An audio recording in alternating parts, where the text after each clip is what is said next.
that a lot of teachers are a bit hesitant at first to start using thinking routines because it takes away from the art making.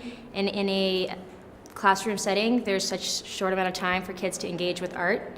So there's a lot of emphasis on the making.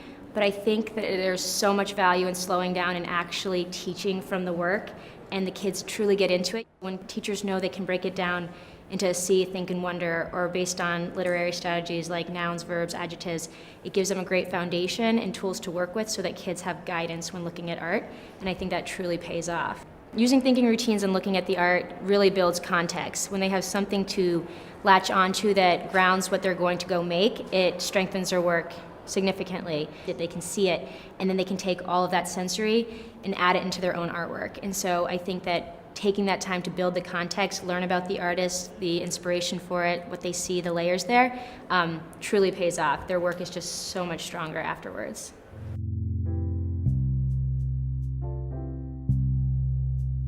Even though I am the visual arts teacher, my classroom is not just a classroom where we do art. So for every project that I do, there's always some type of literacy or math component, because I feel that for me, that's the best way that I can support classroom instruction. And the skills that I teach can be transferred to all curriculum areas.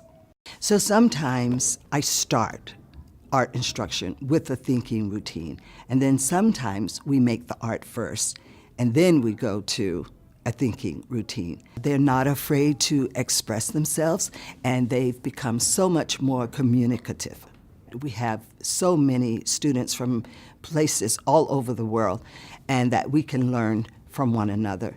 And so what I teach in my art studio is that we can be respectful of one another, learning from one another, and using thinking routines to actually explore the different cultures and make connections between the children and their cultures.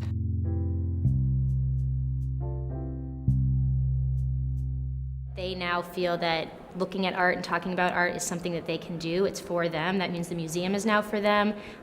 They can then talk to their parents or their friends and just feel comfortable in a different setting, perhaps like a museum setting, but just kind of feel ownership over the history of art. I mean, not just the making, but learning about other artists and their process. So it brings them into that world.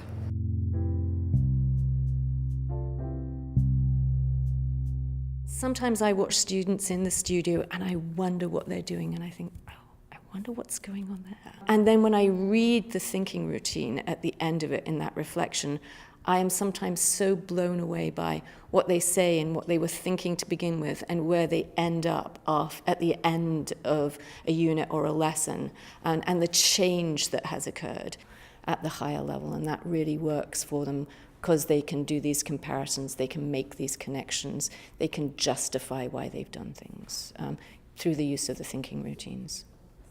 Just let your students do the work. They want to talk about the art. They want to look at the art. And if you trust them, they'll take you the whole way. You don't have to do anything else. So go for it.